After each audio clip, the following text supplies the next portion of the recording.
from Kenya, from Zimbabwe, from Ghana, from Liberia, and every other African country available. I say a big welcome to you.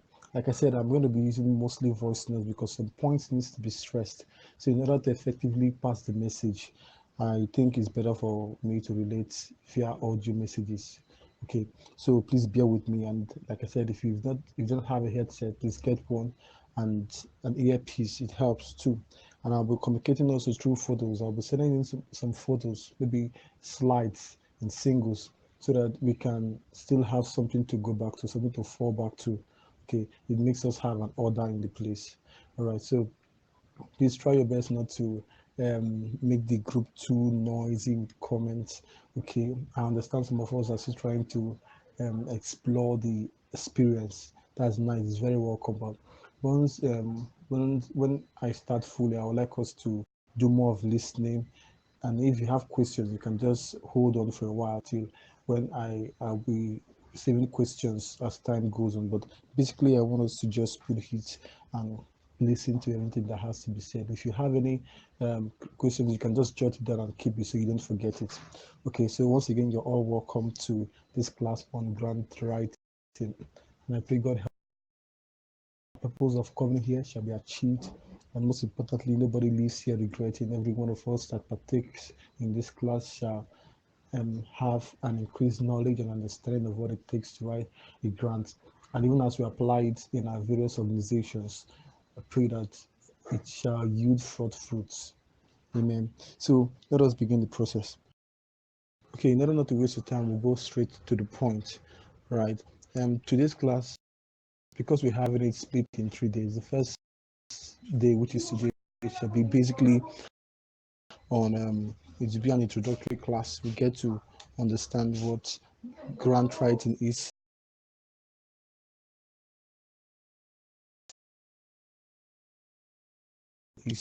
and why and how it is set up. Okay, so please just put in your minds and your heart. I won't waste our time. Like I said, I'll go straight to the point, and as you do that, just partake. And it's very rich, it's well packaged. Okay, so just be expectant. Now on this point, you need to define the project. You need to define the project. The questions you should ask yourself is, what is the scope of this project? Okay, what is going to happen? What is the scope of the project? What is going to happen? What will the project produce? Okay, what are your output plans? What will the project contribute to the community? If it's a community project, what is it going to contribute to that community? If it's a business project, if it's a business proposal, what is it going to contribute to your business? What are you writing about? Okay, you need to clearly define it. Okay, what is the purpose of the project? What are your objectives? Okay, what is the bigger picture? What is it you want to achieve? For instance, you need to state the community benefits, you need to state the tourism development, if there's any, the economic development, the employment creation, the social or environmental benefit. All of that needs to be clearly stated. So you need to make them understand what is going to happen. What is the project? You have to define the project. Another thing about what are the risks involved? Okay, what are the risks associated with the projects you're carrying out? Both the financial needs, the social risk, the seasonal risk. Okay, sometimes depending on the season, there are some things that can amount to seasonal changes. Okay, for instance, there's some projects you do not carry out in the winter season or in the summer seasons. Okay, these things can cause changes in the project too. But you need to also know is there anything that will prevent the project from coming to fruition? Okay, you state the likelihoods, the likely things, the assumptions. You need to assume and look at possibilities of things going wrong or going sideways. Okay, so, and if you have stated the likelihoods, if you have stated these assumptions, you have stated things that possibilities that could make the project not work, you need to ask yourself, what are the strategies you have set out for coming this risk? Okay, in the project proposal, you need to plan for risk. You need to understand the risk management and also a backup plan. So you have to define the project. And you also need to state the risk that are involved and the steps you need to take so that this risk would not affect the project, or even if it affects it, it will be minimal, it will be at a controlled level.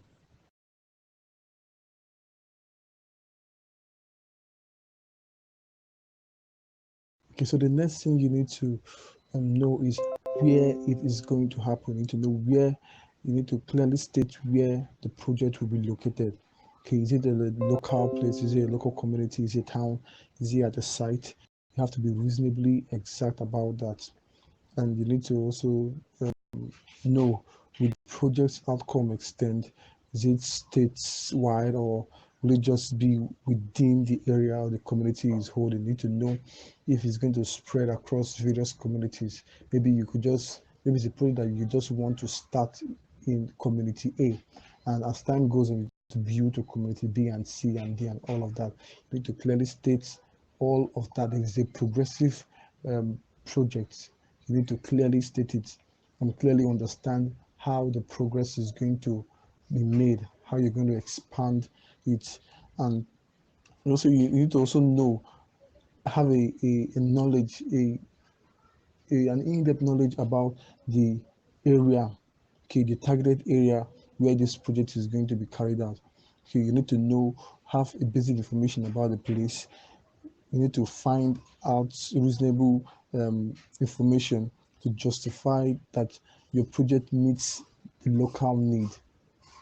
Talking about community projects now, so you need to be sure that the project you are carrying out meets the need of the place, and you will not know if your project meets the need of that place if you are not taking your time to carry out a feasibility study on that area or of that community to know if it is a pressing need. Because if you're trying to meet a need of the community when it is not a priority to them, then your funder will see your project as not relevant. So your project in that community needs to be a pressing issue that needs to be addressed. Okay, so you need to know about the community, you need to know about their norms and their values and all of that, so that when you're carrying out your project, you can preserve the community norms, you can preserve the community culture, so you don't go against their beliefs or their tradition. Okay. So the next thing you need to understand is how it is going to happen. How is the project going to happen? You need to define the process. Okay, is it a one-off project, or do you really need ongoing fundings? Okay, for instance, an outbreak, there's a disease outbreak in your community, and your project is geared at providing funds for medical equipment, for medical assistance, for medical, for maybe for drugs or vaccines to stop the spread or to stop that disease. So the problem, that kind of project is not, there's no end, there's no actual begin and end date of that kind of project, because it depends on how long the process is going to complete. It depends on how many people are involved, and it depends on if there will be no more contaminants, if there will be no more people contracting the virus, let's say it's a virus, and all those factors can make it not have a stipulated end date. So that kind of project is an ongoing project, is a progressive project. So you need to understand if it is, you need to define the process. If it's a one-off project, if it is a one-off project, most times funders are very, they are more keen to giving out grants for a one-off projects, because they want to be sure that you have it in check. But if it's a progressive project, you know, it is not determined how much of funds you'll be needing from them, because it might require you to ask them for funds periodically, and they would want to commit except it is a serious outcry. Okay, so you need to know, you need to define the process, you need to define how it will be implemented and operated. Okay, you need to understand the committees that will be set up, the management structure, both internal and externally. You need to, everybody's role needs to be defined, everybody's objective needs to be defined. You need to know if there are any special skills or or resources that are needed carry out your project. Okay, you need to know if there will be any special skill that will be needed. Are there people you need to hire specially to make it work? Even if, of course, you still need volunteers if it's a community project, but there might still be a need that will require you to hire extremely skilled personnel. You need to know part of that also. You should also ask, how will you ensure accountability? You need to be sure how you're going to be accountable, how everybody is going to be accountable for one task or the other. So that's why I said every role needs to be defined. Everybody needs to know his responsibility so that there will not be any mix up. So one person does not go out of his way to start performing another man's tasks. Okay, that could cause a lot of confusion. So you need to clearly state everyone's goal and objective. And you also need to know when you have reached your maybe when you need to set KPIs. I call it KPIs, key performance indicators. You know the progress you're making and when you have reached a stipulated milestone. Okay, you need to know when you have achieved that project, when you have achieved that aim, and you need to understand the measures, the meters for measurement of to measure your progress, um, how it is going.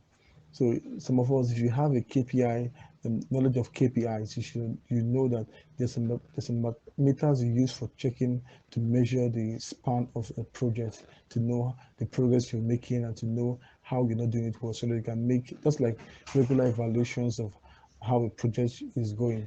If you're into project management, you understand this better. Okay, you plan schedules, you plan how effective it has been, and the places that have loopholes, you need to look for ways to fill it too.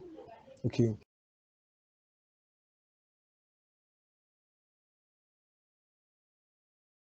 And lastly, you need to clearly know and state who the project is for and who the beneficiaries are. Okay, who are your targeted groups? You need to know who the major stakeholders are and the partners, and you need to know their capacity. Okay, you need to know how much they're helping you in the project. You need to know how much they are involved in the project. Your founder needs to know the role they are playing in the project. And you need to know if anyone else is doing something in the community elsewhere. Is there a similar project to your project in that same community?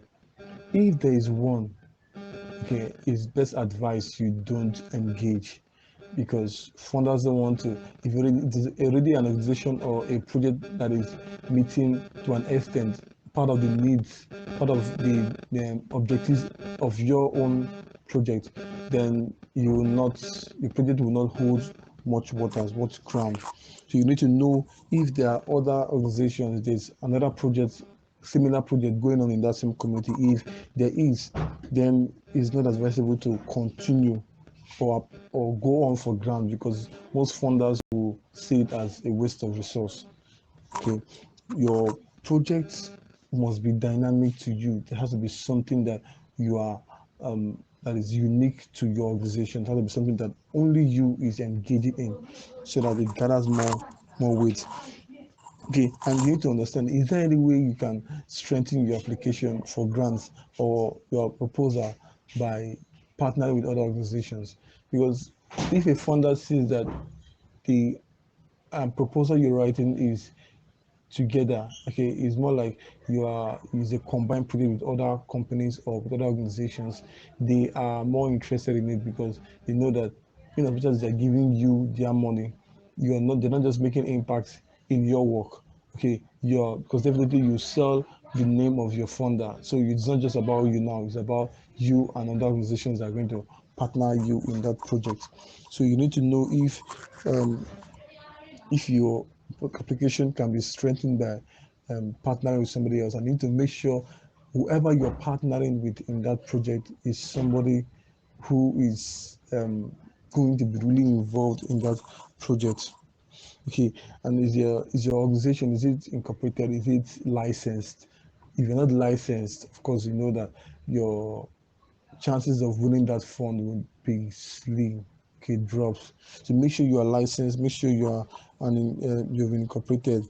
Okay, make sure that you are recognized in that community or in that country, wheresoever it is. Make sure you are well recognized. Okay, and you need to clearly know who are your staff, who are your volunteers. So do they have the right skills and experience?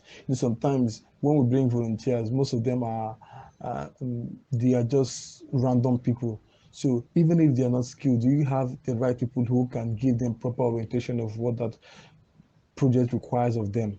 And how well do you think they can blend into the system and give you your desired results? And what if they're not around anymore? What if some of them, okay, um, what if some of the volunteers decide not to continue in the project? Do you have a means of filling that void?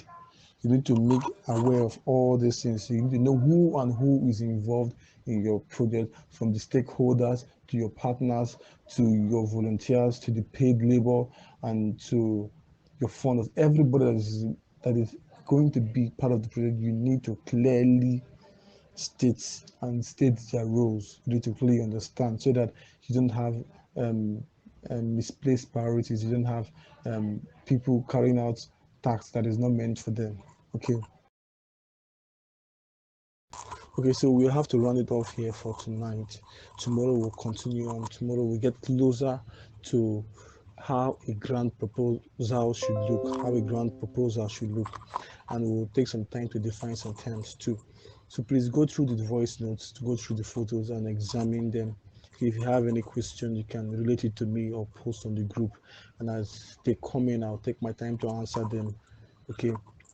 So please um, just go through these notes again, and while we'll meet here tomorrow same time, we'll continue from where we stopped.